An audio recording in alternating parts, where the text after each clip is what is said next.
We ran, not knowing where the enemy was, only knowing we couldn't stay. The bombs had stopped, but every veteran knew that was often when the real danger began. What happened next became one of the most unforgettable missions of my years in the Vietnam War. These are my memories, told exactly as I remember them. The shelling gradually shifted farther away. It sounded as though the barrage was moving toward another sector. We climbed out of the bunker immediately. Without wasting a second, we erased every trace of our presence. Then we planted several more mines around the bunker entrance, not to stop the enemy, but to protect the bunker itself. We hoped we might need it again someday. Then we ran, not in the same direction as the group that had just left. Instead, we headed toward Dao Tiang, the opposite direction, fast. We ran as fast as we could, only after putting a considerable distance between ourselves and the bombardment. When the explosions had faded into the distance, did we finally slow down after another long march. We stopped to catch our breath. There were no foxholes, no bunkers, only the jungle. Each of us chose a termite mound and leaned against it. Termite mounds are common throughout the forests of southern Vietnam. Hard as concrete, they often served as natural cover during firefights. Oddly enough, a termite mound was often safer than hiding behind a large tree. In battle, everyone instinctively rushed toward the biggest tree they could find. The enemy knew that. Large trees were often the first places they aimed their fire. A termite mound, however, was easy to overlook, yet it offered just enough protection to save a life. Although a heavy rain had passed through earlier, only the tops of the mounds were wet. The sides still felt warm. The forest floor was blanketed with fallen leaves. The upper layer remained damp. Beneath it, everything was soaked. If you listened carefully, you could hear thousands of worker termites moving beneath the leaves. Even they marched in neat columns, like tiny soldiers carrying out their own mission. For the first time that morning, I finally looked up. White clouds drifted across patches of blue sky. The rainy season in southern Vietnam could be surprisingly beautiful. For a brief moment, I almost forgot there was a war. Then reality returned. Bombs, artillery, death. A single thought crossed my mind. Would I ever live long enough to go home? It lasted only a moment. Then I pushed it aside.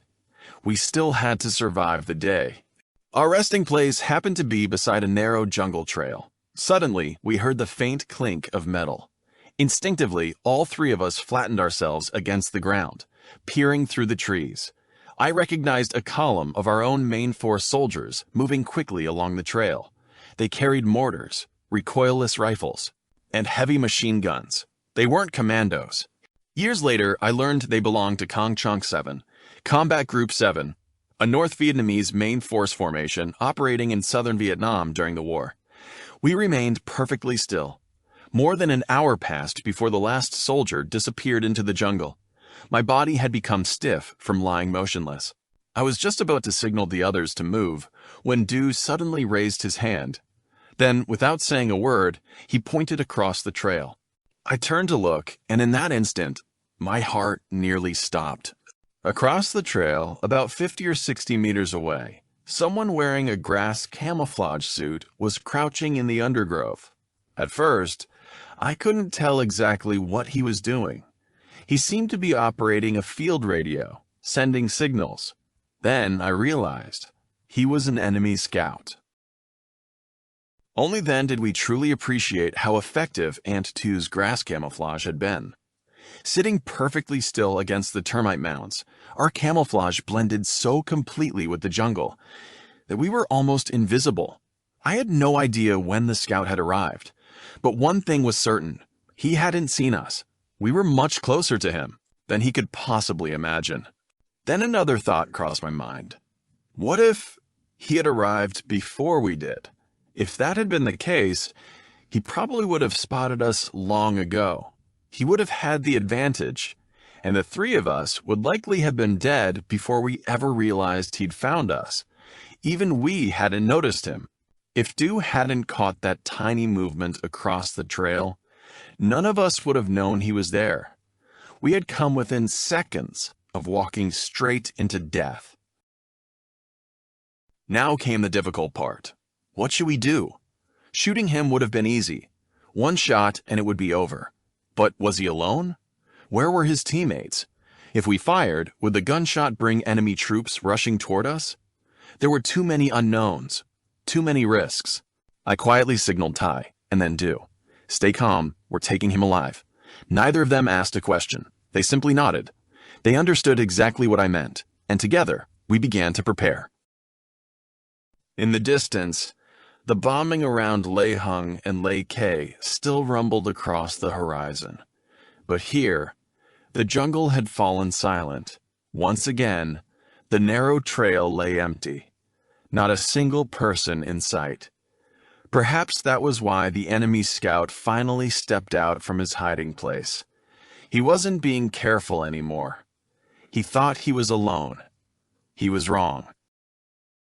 An AK with a folding stock hung across his chest. He walked to the edge of the trail, sat down, and calmly opened his backpack.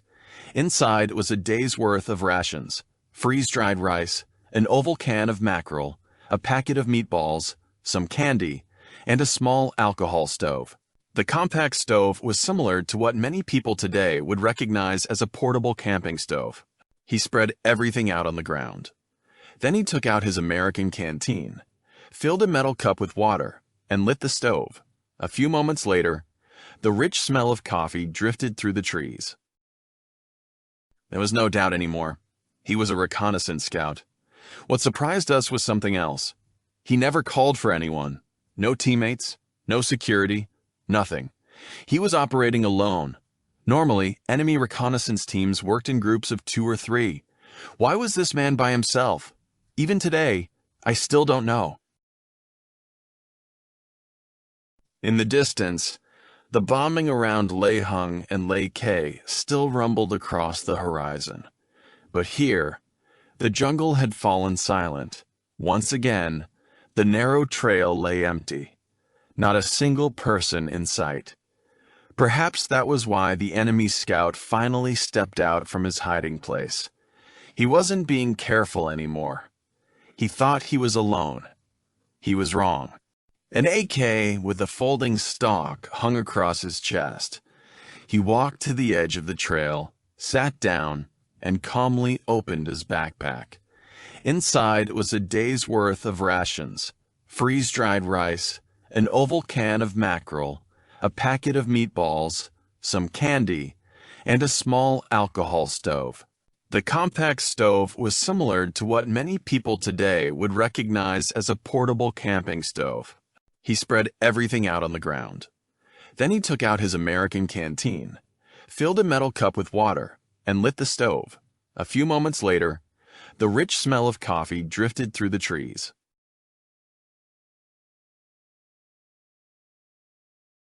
There was no doubt anymore. He was a reconnaissance scout. What surprised us was something else. He never called for anyone.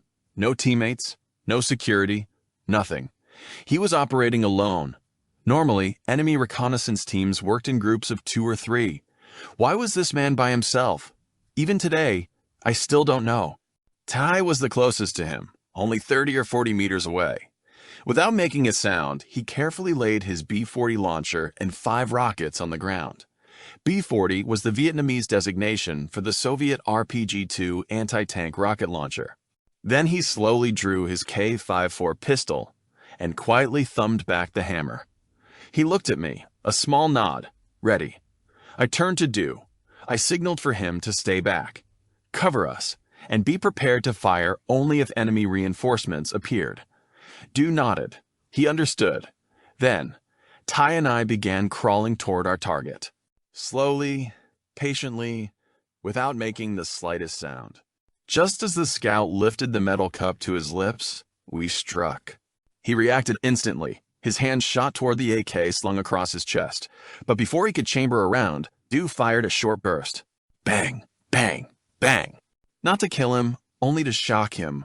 For a split second, he froze. That was all we needed. Tai and I threw ourselves on him. He was powerful, very powerful. But 2 men against 1 left him little chance. My dagger drove into his right upper arm. Not to kill him, to disable his shooting arm the moment his arm gave way. We slammed him to the ground. Ty dropped on top of him, pressed his K-54 pistol against the man's face, and growled, "Sing, don't move. Fight back, and you die." Sing Sing the scout understood immediately. He stopped struggling. For some reason, Du abandoned his covering position and rushed over to help us. In one smooth motion, he pulled a length of parachute cord from his belt. Together, he and Ty twisted the prisoner's arms behind his back and tied them tightly. Years of experience showed. Ty always tied knots that were nearly impossible to escape. While they secured the prisoner, I stripped the magazines from his rifle and removed the weapon from his body. I have to admit, the scout was incredibly strong. It took all three of us working together to restrain him. Only after several exhausting moments did we finally finish tying him. Then panic set in. He began pleading for his life. His voice grew louder and louder, almost as if he hoped someone nearby would hear him. Ty acted immediately. He pulled one of the American spoon grenades, a grenade with a long safety lever that Vietnamese soldiers nicknamed after the shape of a cooking spoon, from the prisoner's web gear, and shoved it into his mouth to silence him. Then he found a hidden dagger strapped to the man's lower leg. He cut off the bootlaces, pulled the boots off, and made the prisoner walk barefoot. Just to be safe, he punched holes through the boots and threw them deep into the jungle.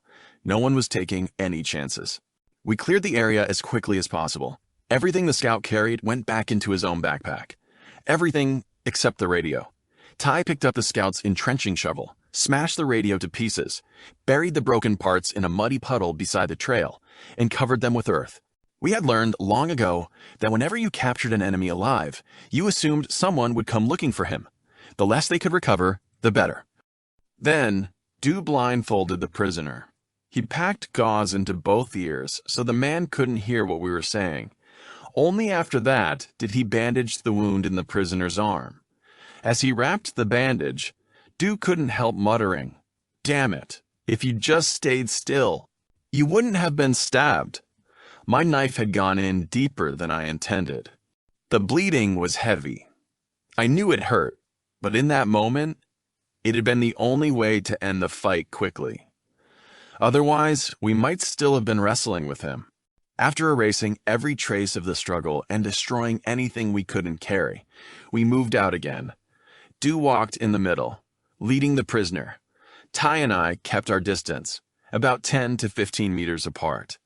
With the scout barefoot, our pace slowed considerably. The man never stopped trying. Whenever we spread out, he twisted his shoulders, arched his back, and strained against the ropes, hoping to loosen the knots. But Du had tied them well. They never gave. Every so often, an artillery round screamed overhead. We barely reacted.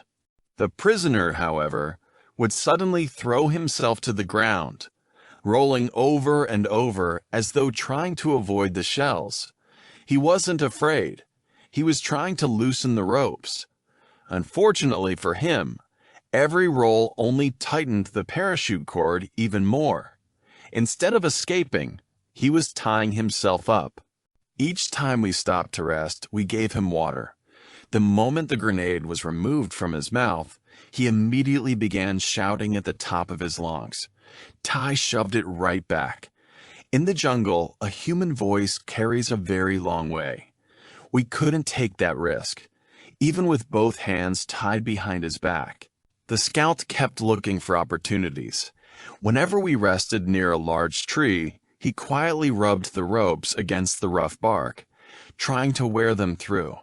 A clever idea, but American parachute cord was incredibly tough. Even soaked with water, it was almost impossible to break. Whenever we crossed a stream, we made the prisoner walk through it with us, partly to wash away the smell of urine from his frightened accident, and partly to keep him alert. But there was another reason. Each crossing gave us an opportunity to inspect every knot. Wet cord can sometimes loosen, so after every stream, we tightened every knot, again, making escape even less likely. During nearly 7 years in the war, my team captured more than 20 enemy soldiers. But of all of them, this scout was the most resourceful. He never stopped looking for a chance to escape. It was close to 1 o'clock in the morning when we finally reached our temporary base in Long Winjian. Every one of us was exhausted, but there was no time to rest. I immediately sent Du to bring Commander Bei back to the base. More than 3 hours later, just after 4 in the morning, Commander Bei arrived with Political Officer Kui and Kin's combat team. They had brought rice, fresh water, and canned fish for us. After reporting everything that had happened, I handed Commander Bei the 2 most valuable items we had captured, the scout's compass and his map. Commander Bei turned them over in his hands. A smile finally crossed his face. "These," he said quietly, "are worth their weight in gold. With these, we won't have to worry about losing our way again." When the blindfold was removed, the prisoner looked around in confusion. Seeing so many of us gathered inside the base, he seemed even more frightened. He lowered his voice. His eyes settled on Commander Bei. Perhaps he sensed this was the man in charge. The interrogation began. From my position outside the bunker, I couldn't hear every question, but I could tell the scout was cooperating. He answered carefully, patiently. He gave his name as Tu Dong, 32 years old, a second lieutenant, married, 1 child. He claimed he was from Lei Hung, near the church at Lei K, and that he served with the reconnaissance unit attached to the ARVN 5th Division. The Army of the Republic of Vietnam, or ARVN, was the military of South Vietnam. He talked for a long time, far longer than I can remember today. Years later, after reading historical records about the ARVN 5th Division, I learned that it included intelligence and reconnaissance units well known for operating throughout this region. It's possible he belonged to one of those units. Commander Bei asked him, "If your family lived near Lai Hung, why didn't they move into military housing?" The scout answered calmly, "My parents have lived there for generations. They never wanted to leave." Something about that answer didn't sit right with me. It sounded too smooth, too convenient. I quietly signaled Commander Bei to step outside. "I don't think he's telling us the whole truth," I whispered. Commander Bei smiled. Then he laughed softly. "You think I believe him? He's a clever one. Now go get some sleep. You've earned it." He and Political Officer Kui continued questioning the prisoner. They asked the same subjects again and again from different angles. The questions circled back repeatedly, looking for even the smallest contradiction. Listening to it all, I was amazed. Only then did I realize that a good interrogation isn't about asking new questions. It's about asking the same questions until the truth has nowhere left to hide. By 7 o'clock that morning, I could barely keep my eyes open. Sleep finally won. I slipped quietly back to my bunker. Tai and Du were already fast asleep. The moment I climbed into my hammock, I was gone. The next thing I remember, Kin was shaking my shoulder. It was lunchtime. The fighting around Lei Hung and Lei K was still raging. Bombs, artillery, the distant roar never seemed to stop. The enemy was still carrying out what they called territory saturation. Large-scale operations intended to sweep through an area and destroy or drive out North Vietnamese forces. Somewhere out there, another battle was still unfolding. After lunch, Du and Kin brought food to the prisoner. I walked over to watch. Du untied his hands, then handed him a bowl of rice. The scout ate ravenously. He finished a meal that would normally have fed 2 of us. I smiled to myself. That was a good sign. He finally believed we weren't going to kill him. As I watched him eat, I found myself studying his face. He was a good-looking man, tall, strong, well-built, the kind of soldier who had probably been carefully selected for reconnaissance work. I couldn't help thinking, if he had been wearing a neatly pressed officer's uniform instead of jungle fatigues, he probably would have had no shortage of admirers back home. Then another thought crossed my mind. If Du had fired to kill, or if my dagger had struck a few inches differently, he would already be dead.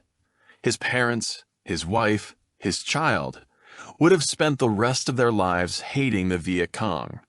But war never belongs to only one side. If we had been just a little slower, he would have killed us instead.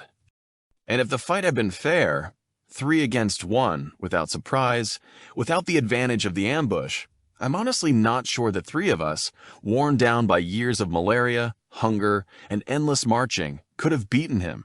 He was that strong. American advisors often praised the skills of South Vietnamese reconnaissance troops. After meeting this man, I understood why. Had he escaped, he might have returned carrying proof of his victory. 3 dead Viet Cong commandos, 3 ears taken as trophies. Among some reconnaissance units, ears were sometimes taken from enemy dead as proof of kills, a brutal practice reported by veterans from multiple sides during the war. He would have been celebrated, perhaps even decorated. I suddenly remembered a song that used to play on Radio Saigon. You return home with glorious victories. The irony wasn't lost on me. War has a cruel way of changing whose story gets told. Around 2 o'clock that afternoon, An Tu arrived with 4 soldiers from the regional headquarters. We formally handed the prisoner over. That was the last time I ever saw him. Years later, after the war had ended, I tried to find the address he had given us. No one near the church in La Hung had ever heard of him. Even the local authorities couldn't locate his family. Only then did I realize he had lied to us. He had known that area too well. He'd given us a false address from the very beginning. Even as a prisoner, he had never stopped protecting his mission. Commander Bay had been right. He was a clever man. Very clever. When the escort team disappeared into the jungle with the prisoner, we camouflaged our base once again, gathered our equipment, and prepared to move. That evening, Commander Bay assembled the entire unit. A new mission was waiting for us. We stood quietly, watching the escort team disappear into the jungle with the prisoner. None of us knew what would become of him. Months later, the war would continue. Years later, it would finally end. In May 1975, while recovering in a military hospital at Loc Ninh, I unexpectedly met Quang, one of the 4 soldiers who had escorted the scout away that day. He told me they had delivered the prisoner safely to military intelligence headquarters. After that, he never heard another word about him. Neither did I. Toward the end of July 1975, I returned to Lake Hay out of curiosity. I tried to find the address the scout had given us during his interrogation. No one living near the church recognized his name. Even the local authorities searched their records, without success. Only then did it dawn on me. The scout had deceived us from the very beginning. He knew the area so well that he had invented a believable address, even after being captured. He had continued protecting his mission. Commander Bay had seen through him immediately. He had been right. The man was clever. Very clever. Once the escort team was out of sight, we carefully camouflaged our base again. There was no time to relax, no time to celebrate. The war was still raging around us. That evening, Commander Bay called the entire unit together. He had a new mission, and before long, we would once again be moving toward the enemy. That evening, Commander Bay gathered the entire unit once again. A new mission awaited us. None of us realized that our brief encounter with the enemy scout had already taught us lessons we would never forget. In war, experience was often written in blood, and every lesson came at a price. Soon, we would once again shoulder our packs, pick up our weapons, and disappear into the jungle toward another objective, toward another battle, toward another test of courage. Because for us, the war never stopped. It simply moved, from one mission to the next. 5 days later, I returned to Commander Bay's bunker and once again asked for permission to go back to Lai Hong and Lai Kei. He frowned. I've been meaning to talk to you, Ba. Since you're here, let's do it now. He unfolded the captured military map, the very one we had taken from the enemy scout, and spread it out before us. Then, for what felt like an eternity, he walked me through the entire battlefield situation and the higher command's operational plans. To be honest, most of it was far beyond me. I had to admire him. Commander Bay always joked that he had barely made it through the third grade. In fact, he had attended the University of Saigon's Faculty of Humanities, but he loved teasing everyone by claiming he'd only finished the third grade. Yet he could read a military map with astonishing speed and accuracy. He traced roads, villages, hamlets, and hidden trails with his finger, as though he were simply giving us directions through his own hometown. Then he looked up. Based on the locations the scout marked on this map, I asked the Bencat guerrillas to verify them. They're almost all our bases. Far too many have already been exposed. I've reported it to higher headquarters. They're moving our forces immediately. He tapped 2 points on the map. Our unit only operates in 2 main areas, An Dien and Lai Hung. But notice something. He never clearly marked either one. Why? He paused. Because Lai Hung is his hometown. That explains one. But An Dien, I still can't figure that out. Unless there's another enemy scout operating there. What do you think, Ba? What was there to think about? Commander Bay had already answered his own question. It was obvious. He intended to send me back to An Dien. Why not just say so from the beginning? I smiled. So, what do you want us to do? Commander Bay shook his head. It's not what I want. It's what higher headquarters wants. The courier just arrived. Here, read it. He reached into his shirt pocket and handed me a handwritten letter. Most of it went straight over my head. The only phrase I clearly remember was, the greater strategic picture. The message reported that another nearby unit had already eliminated 2 enemy scouts. A different company had killed 1 more. Another unit had captured 2 enemy commandos, and once again, the name An Dien appeared. I'd been with Commander Bay since 1969. I knew him well. Whenever he wanted me to volunteer for something difficult, he never ordered me directly. He had a way of guiding the conversation until I volunteered on my own. This time, I had a feeling he was doing exactly the same thing. He looked at me, trying to hide a smile. So, can you go back to An Dien? I laughed. I can, but my whole team goes with me. He shook his head again. Choose anyone from the other teams if you like. But leave DM and Hu here. They're too slow. I couldn't help smiling. We've become a good team. Each of us has different strengths, and together we make each other better. Commander Bay knew I wasn't going to change my mind. Finally, he gave in. All right, take them. After receiving our orders, I returned to our bunker and briefed the team. The moment they heard we were going back to familiar ground, everyone's spirits lifted. We were given 2 days to prepare. Before we left, Commander Bay gathered the entire unit one last time, but something had changed. Instead of ending with the words, "Fight to the very end," the blessing he had always given us in 1969 and 1970, he came to each man, shook our hands, looked us in the eye, and simply said, "Take care of yourselves. Come back safely." I don't know when that tradition began, but it always meant something to us. The first time I experienced that ceremony was in 1969, before Commander Bay and I infiltrated Lauike Base. Our commander then, Aneg Nam Ok, conducted the departure ceremony himself. A liberation flag half blue, half red, with a yellow star and a portrait of President Ho Chi Minh at its center, had been stretched between 2 bamboo stalks. One by one, we stepped forward, raised our right fists beside our heads, and swore an oath to fight until our very last drop of blood. Every combat team performed this ceremony before heading into battle. Strangely enough, none of us walked away thinking about death. Instead, it filled us with determination, as though an invisible strength had settled over our shoulders, telling us we would overcome whatever lay ahead. Many people later misunderstood that ceremony. They thought it was some kind of farewell, or even a funeral ritual held before battle.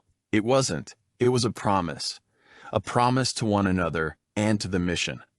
There was one final instruction the commander always gave the team leaders. Simple, direct, never forgotten. You will be the last man to leave the battlefield. Nothing more, nothing less. I never forgot those words. At the beginning of 1971, during an infiltration near Ben Cat, our team was discovered. Ant 2 was the last man withdrawing from the objective, just as he had been ordered.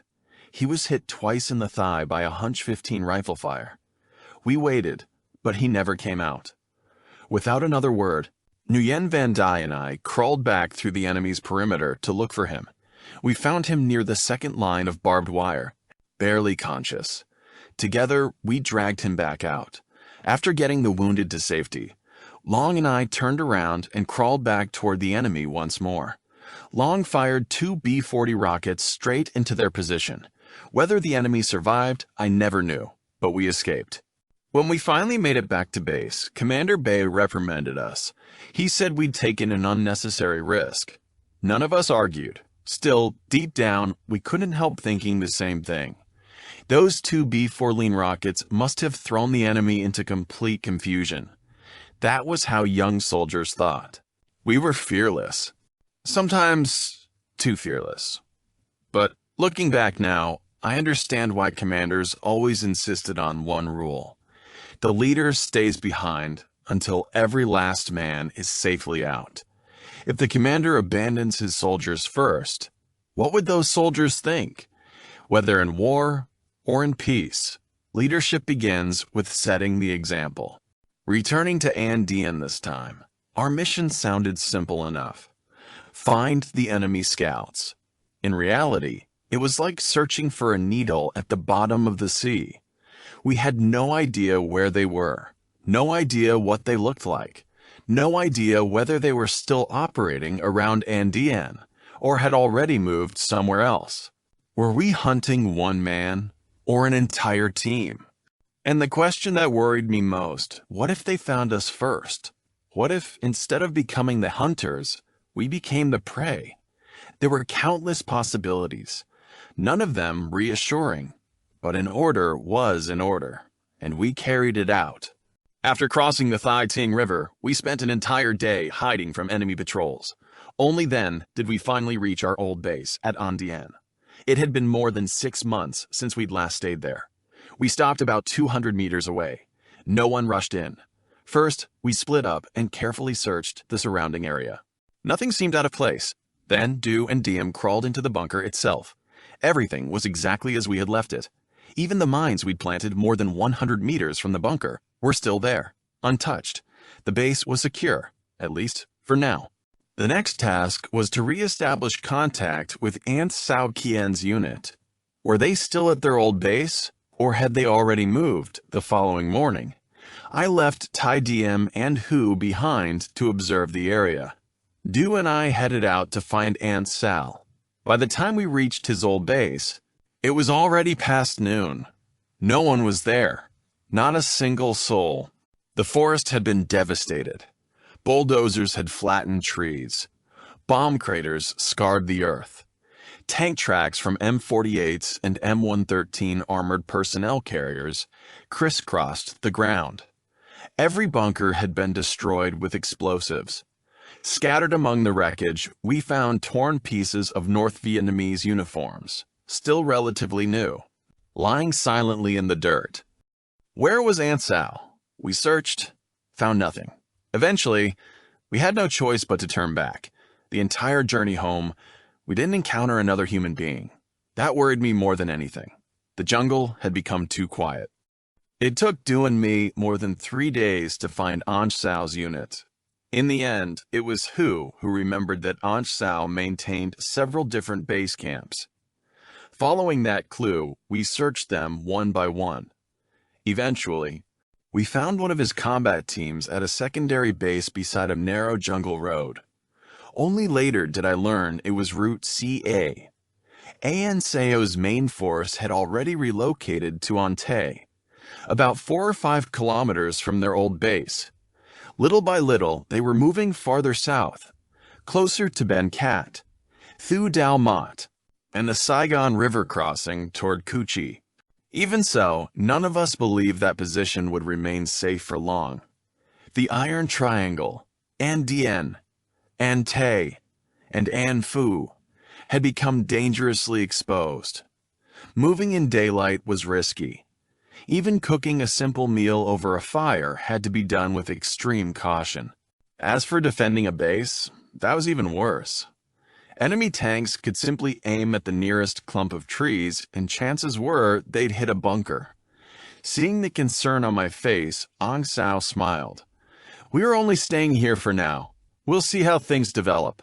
Then he told us what had happened. About a month ago, our local contacts noticed something unusual around Ratchbap. They rushed out to warn us. We had only been gone for half a day when the enemy swept into our old base. He paused. If we'd hesitated, our entire unit would have been finished. Everything we'd built, everything we'd fought to preserve, would have been lost. They came with more than 2 battalions, Rangers, infantry, tanks, MEESEN armored personnel carriers, helicopters, bombers, artillery. They brought everything. He smiled again. But we were lucky. Not a single man was lost. The only thing we had to leave behind was our brand new uniforms. He laughed softly. They hadn't even been worn yet. That explained something we'd seen earlier. The torn North Vietnamese uniforms scattered around the destroyed base. They hadn't belonged to fallen soldiers. They were simply new uniforms, blown apart after the enemy demolished the bunkers. To be honest, our own team rarely wore newly issued uniforms either. Most of us were small and lean from years of jungle fighting. Standard uniforms were too large, made from thick fabric that stayed wet for hours after crossing rivers. They were impractical. Losing them wasn't nearly as painful as losing a comrade. After listening to our mission, Ian Sao immediately agreed to help. He personally led us to a local guerrilla base near the boundary between An Tay and An Dien. About 20 guerrillas belonged to the unit. Only 5 happened to be there that day. 3 men, 2 women. The moment they saw Ian Sao, 2 of the men hurried over with broad smiles, greeting him like family welcoming someone home. It was obvious they had known each other for a very long time. An Sao introduced us to the group. The older of the 2 men was known simply as Ant Nam, the commander of the local guerrilla unit. I never learned his real name. Like many fighters during the war, everyone addressed him by a familiar nickname. Listening to Ant Sao and Ant Nam talking, I found myself thinking, to survive here, in the heart of the Iron Triangle, through years of bombing, search and destroy operations, and endless sweeps, these men had to be extraordinary. After hearing why we had come, Aunt Nam called over one of the women. "This is Chi Tu. Her name is Thank. She handles enemy intelligence. She'll help you track down the scouts." Chi Tu was from Hoc Man, the same hometown as Commander Bay. She had joined the revolution in 1962. She was slender, perhaps a little over 40, with her long hair tied neatly behind her head. But what I remember most were her eyes. There was a quiet sadness in them. If I had to compare them to anything, they reminded me of the gentle, sorrowful expression often seen in images of the Virgin Mary. Before Itil Lo Bai, Chitu had made her living selling fruit on the streets of Saigon during the Tet Offensive. Her identity was exposed.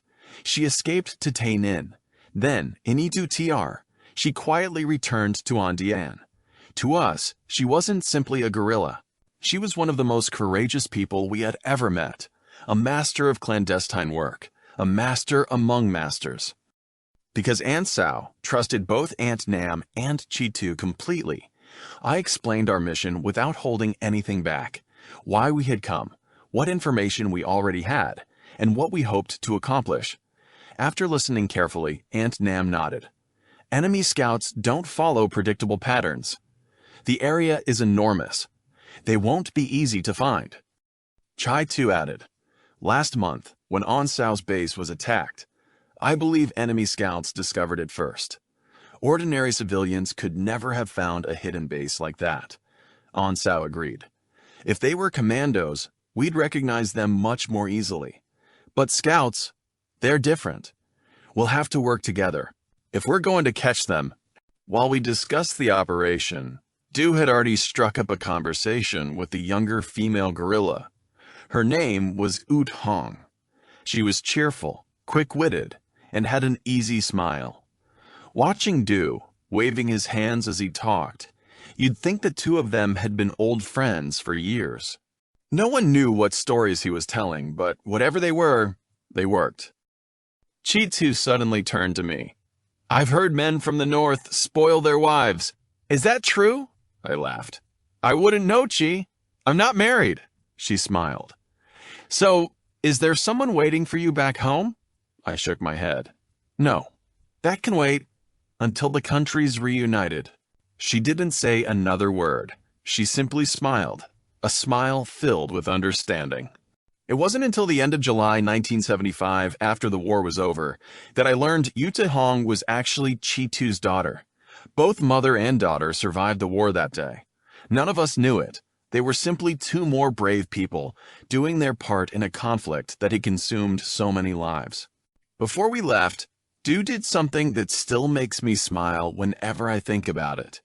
He traded his Soviet-made AK with the folding stock for Yuta Hong's Chinese-made AK with the fixed wooden stock and bayonet. Why? I still have no idea. Perhaps he simply wanted to leave her with what he believed was the better rifle. Or perhaps it was just the excuse of a young soldier who had taken a liking to a brave young woman. When Commander Bay later asked about the missing rifle, Du immediately blamed me.